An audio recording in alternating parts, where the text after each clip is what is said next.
పెద్ద ఉద్యోగస్తుల జీతాల్లో కూడా కట్ చేస్తే ఇంకా బాగుంటుంది. ఎంత మొత్తం ఎక్కువైతే అంత తొందరగా రిటైర్ అయినటువంటి ఎంప్లాయీస్, ఇప్పటికి 2 దరఖాస్తులు నా చేతులు ఉన్నాయి. ఒక రిటైర్డ్ హెడ్ కానిస్టేబుల్, ఒక రిటైర్డ్ గజిస్టెడ్ హెడ్ మాస్టర్, ఆయన బిడ్డ పిల్లలు ఉందంటే రిటైర్మెంట్ డబ్బులు రావాలని 2 దరఖాస్తులు ఇచ్చినారు నాకు ఇప్పుడే.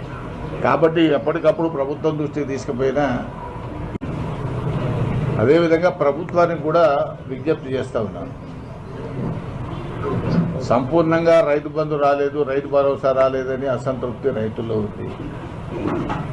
ఒకవైపు మీరు సంవత్సరానికి ఒక పంటకు రైతు బోనస్ కూడా 2000 కోట్ల వరకు ఇస్తూ ఉన్నారు. ఈ మల్టిపుల్ వాటితోని ఆర్థిక భారం ప్రభుత్వం మీద కూడా పడతారు. కాబట్టి దీని మీద మీరు ఒక చర్య తీసుకొని ఏదో ఒకటి పూర్తిగా ఇచ్చేటట్టు ఏర్పాటు చేయాలి. ఎందుకంటే దాంట్లో ప్రధానంగా రైతు భరోసాను కనుక మీరు ఇచ్చి ఈ బోనస్ విషయంలో కొంత ఆలోచన చేయాల్సి ఉంటుంది. కానీ కొంతమంది రైతులు బోనసే బాగుంది రైతు భరోసా కంటే అనే వాళ్ళు కూడా ఉన్నారు. కాకపోతే